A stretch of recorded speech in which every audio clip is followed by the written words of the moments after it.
Pemimpin pembangkang menyambut baik 3 resolusi utama dan 14 cadangan khusus yang tercapai dalam Konvensyen Pembaharuan Semula Bandar yang diadakan oleh UMNO semalam.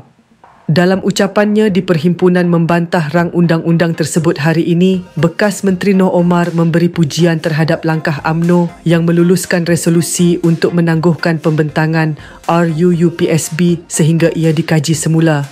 Namun, bekas Ketua UMNO Selangor itu berpendapat bahawa tindakan yang sepatutnya diambil bukanlah menangguhkan, tetapi UMNO seharusnya membantah RUU-PSB secara keseluruhannya.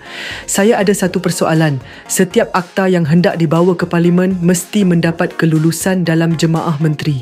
Jika ada seorang atau 2 menteri yang tidak bersetuju, maka akta PSB tidak boleh dibawa ke jemaah menteri. Jelasnya. Noh menambah, dalam jemaah menteri terdapat 7 menteri dari UMNO dan oleh itu, parti itu harus dengan tegas menolak RUU tersebut, bukannya menangguhkan pembentangannya.